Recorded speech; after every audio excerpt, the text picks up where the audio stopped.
Number 7 chapter number 6 का 3.2 centimetre फासले पर रखे गए दो चार्जेस पर, अब फासला कितना दे दिया भाई आपको, आर दे दिया 3.2 सेंटीमीटर, दो चार्जेस पर फोर्स बता दी आपको 85 न्यूटन।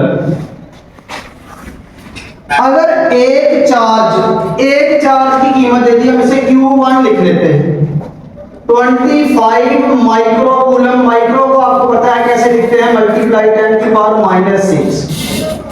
तो दूसरे चार्ज की मिकदार मालूम करें, तो आपने दूसरे चार्ज जो है उसकी मिकदार मालूम करनी, यानी आपने Q2 जो है वो मालूम करना है।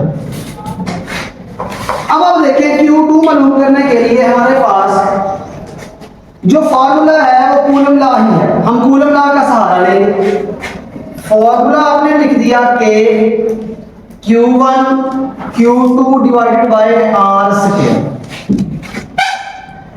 हम Q2 फाइंड आउट करना चाहते हैं तो आप इसको सेपरेट कर लें, F multiply by R2 divided by K, ये K इधर आके डिवाइड हो गया, और Q1, ये आपके पास फार्मूला बन गया चार्ज 2 मालूम करने का।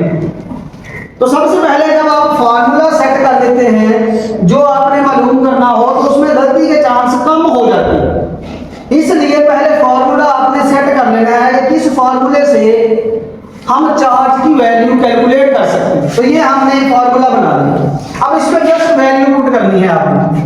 तो Q2 is equal to F की वैल्यू क्या दी है भाई, 85 न्यूटन, और हमारे पास R की वैल्यू क्या है भाई, R की वैल्यू 3.2 मल्टीप्लाई 3.2, ये सेंटीमीटर में है। और मैंने बताया कि जब भी आपने अकेले डिस्टेंस को यूज करना है तो आप इसको मीटर में बदलेंगे।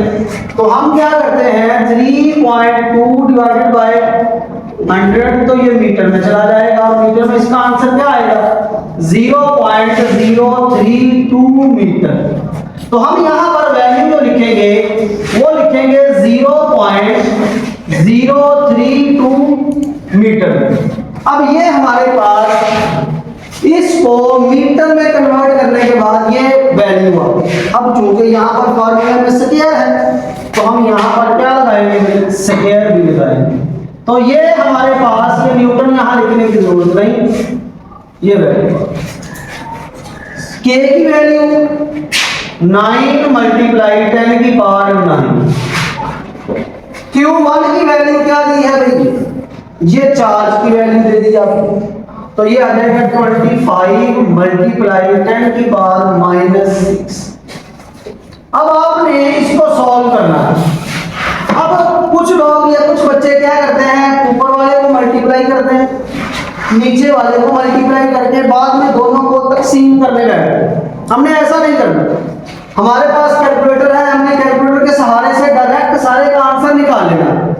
कैसे, इन दोनों को मल्टीप्लाई करें, जो आंसर आए उसको इस वैल्यू पे डिवाइड करें, उसका जो आंसर आया उसको इस पे डिवाइड करें, तो डायरेक्ट आपके पास आंसर आ जाएगा। तो जब हम ये काम करते हैं तो हमारे पास जो आंसर आएगा भाई वो आ जाएगा मल्टीप्लाई 0.032 इसका स्क्वायर, क्योंकि यहां पर स्क्वायर है, इसका आंसर निकाल लिया आपने, ये इसको डिवाइड करना है 9 मल्टीप्लाई 10 की पावर कितनी है, 9, तो ये 9 इससे डिवाइड हो गया, तो ये आ गया आंसर।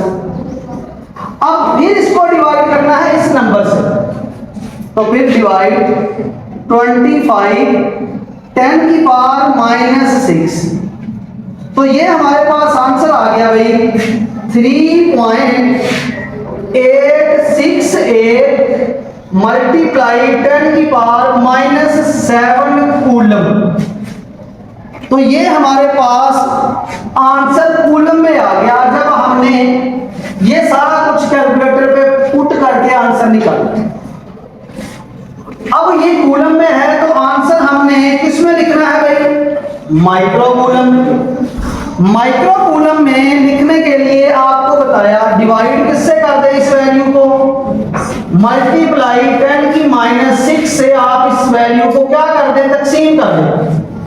इसी कीमत को जो कैलकुलेटर पे लिखी है तकसीम 1 मल्टीप्लाई 10 की -6 यानी 1 × 10 की ताकत -6, तो ये आपके पास जवाब आ गया भाई 0.3868। हम 68 की बजाय यहाँ पे क्या लिख देते हैं 7 माइक्रो कूलम। तो ये है भाई हमारे पास चार्ज 2 की वैल्यू। चार्ज 1 कितना है 25 और चार्ज 2 की ये वैल्यू लिखी है माइक्रो कूलम। इस तरह से आपने ये न्यूमेरिकल जो है ये सारे सॉल्व करने हैं। तो इस तरह से हमने चैप्टर नंबर 6 के सारे न्यूमेरिकल सॉल्व कर दिए।